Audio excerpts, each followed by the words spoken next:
ஆன்மீக அன்பர்கள் அனைவருக்கும் வணக்கம். நாளை 10ஆம் தேதி மே மாதம் வெள்ளிக்கிழமை அக்ஷய திருதியை நன்னாள். நம்ம எல்லாருமே அக்ஷய திருதியை அன்னைக்கு தங்கம் வாங்குவது சிறந்தது அப்படின்னு தானே நினைச்சுட்டு இருக்கோம். அதுதான் இல்லைங்க. தங்கம் வாங்குவதற்கு பதிலாக என்னென்ன செய்யணும் அப்படிங்கிறது தான் இந்த பதிவில் நீங்கள் டீட்டெயிலாக பார்க்க போகிறீங்க.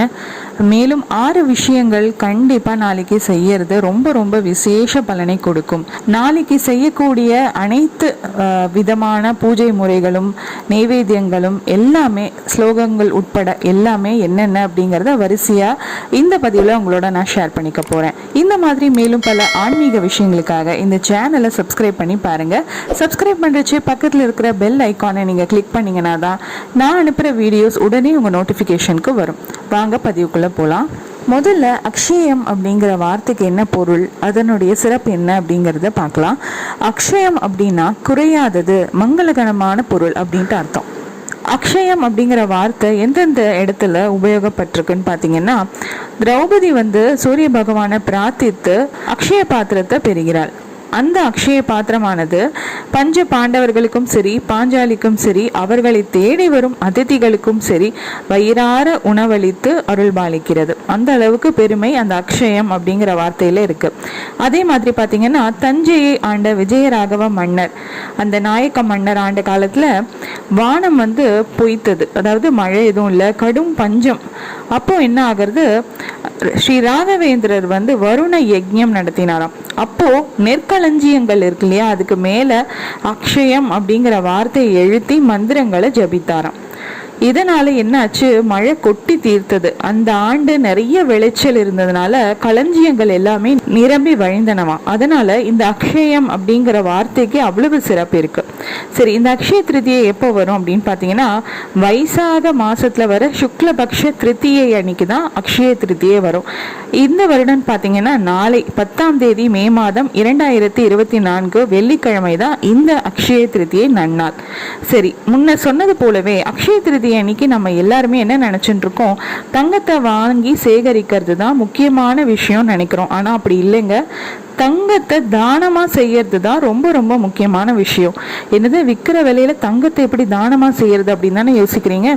ஆனா அந்த தங்கத்தை எப்படி நம்ம தானமா செய்யணும்னு பாத்தீங்கன்னா, யாரெல்லாம் ரொம்ப வறுமையில இருக்காங்க, ஒரு திருமங்கலம் வாங்குறதுக்கு கூட வசதி இல்லாம இருக்காங்களோ அவங்களுக்காக நம்ம ஒரு சிறு கடுகளவாத தங்கத்தை தானமா செய்யறது ரொம்ப விசேஷம்.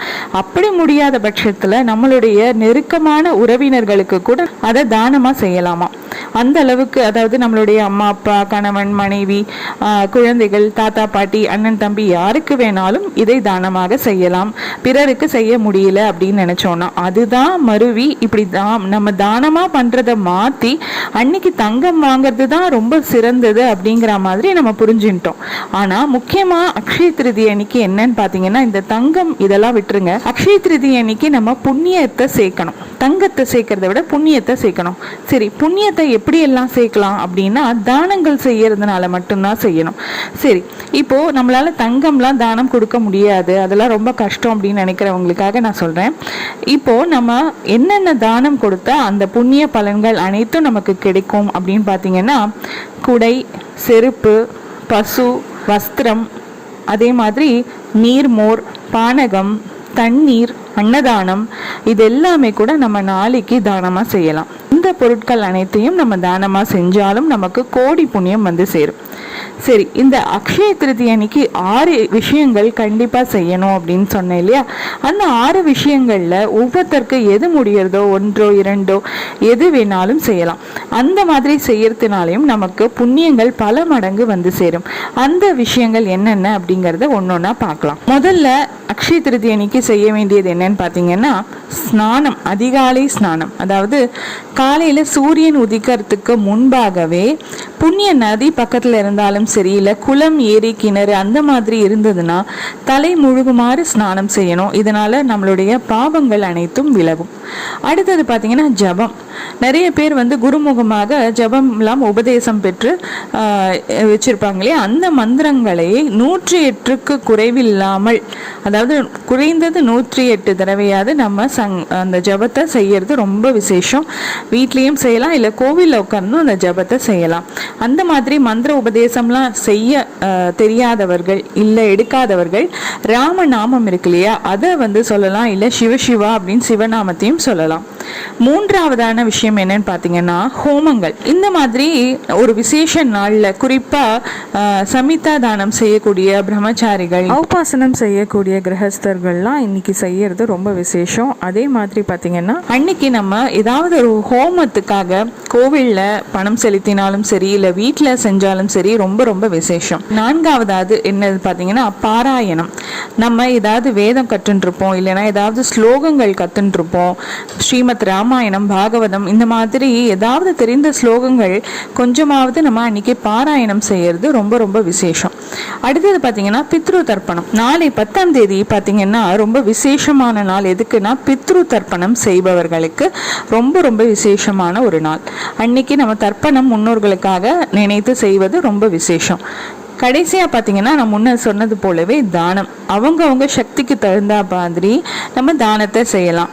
தானத்திலே மிகவும் சிறந்தது அன்னதானம் இல்லையா?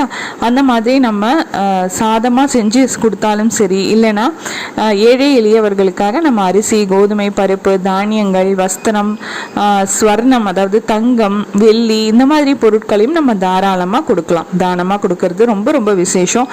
அதே மாதிரி குடிக்க ஒரு நீர்மோரோ பானகமோ இல்லை குடிக்கிறதுக்கு தண்ணீர், குடி தண்ணீர் கூட நம்ம தானமாக கொடுக்கலாம்.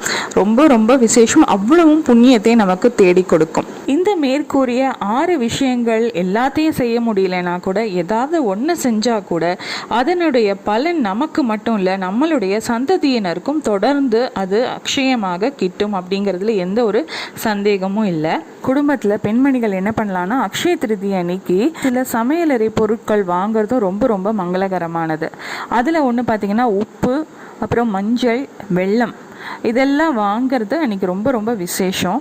அதை வாங்கி நம்ம சுவாமிக்கு முதல்ல நைவேத்தியமாக அதில் ஏதாவது செஞ்சு படைச்சிட்டு அதுக்கப்புறமா நம்ம எடுத்துக்கிறது ரொம்ப நல்லது. அன்றைக்கி நம்ம மகாலட்சுமி பூஜை பண்ணுறது ரொம்ப விசேஷம்னு சொல்லுவாங்க. குபேரலட்சுமி பூஜை பண்ணுறது, மகாலட்சுமி அஷ்டோத்திரம் படிக்கிறது, இந்த மாதிரிலாம் பண்ணோன்னா செல்வங்கள் பெருகும் அப்படிங்கிறது ஒரு ஐதீகமாக இருக்குது. அதனால் நம்ம ஏதாவது ஒரு நைவேத்தியம் பிரசாதம் பண்ணி அம்பாளுக்கு நைவேத்தியம் செஞ்சு அந்த ஸ்லோகத்தெல்லாம் சொல்லி பாராயணம் பண்ணி தானம்லாம் செய்யறது ரொம்ப ரொம்ப விசேஷ பலனை கொடுக்கும். லக்ஷ்மி அஷ்டோத்திரம், குபேர பூஜையெல்லாம் செய்யறது விசேஷம் சொன்னேன் இல்லையா? இந்த மாதிரி ரொம்ப எலாபரேட்டாக செய்ய முடியாதவங்களுக்காக இந்த ஸ்லோகத்தை நான் சொல்கிறேன். இந்த ஸ்லோகத்தை கூட நீங்கள் பாராயணம் செஞ்சு பூஜை செய்யலாம். இது லக்ஷ்மி குபேர மந்திரம். ஓம் ஸ்ரீம் ஹ்ரீம் ஐம் ஞானாயை கமலதாரிணியை சக்தியை சிம்ஹவாகினியை பலாயை ஸ்வாஹ. ஓம் குபேராய நமக. ஓம் மகாலட்சுமியே நமக. மறுபடியும் சொல்கிறேன். ஓம் ஸ்ரீம் ஹ்ரீம் ஐம் ஞானாயை கமலதாரிணியை சக்தியை சிம்ஹவாரிணியை பலாயை ஸ்வாஹா. ஓம் குபேராய நமக. ஓம் மகாலட்சுமியே நமக. இந்த ஸ்லோகத்தை நான் டிஸ்கிரிப்ஷன் பாக்ஸ்லேயும் கொடுத்துருக்கேன். அதை நீங்கள் நோட் பண்ணி வச்சுட்டு நாள் முழுக்க நம்ம சொல்கிற ஸ்லோகத்தோடு சேர்த்து இதையும் சொல்லி பாராயணம் செஞ்சு அம்பாளின் அனுகிரகத்தை அனைவரும் பெறணும்னு நான் வேண்டிக்கிறேன். இந்த பதிவு உங்களுக்கு பிடிச்சிருந்ததுன்னா இந்த பதிவை உங்கள் நண்பர்களோடையும் ஷேர் பண்ணிக்கோங்க. இன்னொரு பதிவில் நான் அன்னைக்கு அக்ஷய திருதியை அன்னைக்கு என்னென்ன பெருமைகள், அந்த தினத்தில் இதற்கு முன்னாடி என்னென்ன நடந்தது, அக்ஷய திருதியை ஏன் அவ்வளவு பெருமை வாய்ந்தது அப்படிங்கிற பதிவு போட போகிறேன். அந்த பதிவும் நீங்கள் பார்த்துட்டு உங்களுடைய நண்பர்களுக்கு ஷேர் பண்ணுங்கள். இந்த மாதிரி மேலும் பல ஆன்மீக விஷயங்களுக்காக இந்த சேனலை சப்ஸ்கிரைப் பண்ணி பாருங்கள். இன்னொரு பதிவில் உங்கள் அனைவரையும் சந்திக்கிறேன். நன்றி, வணக்கம்.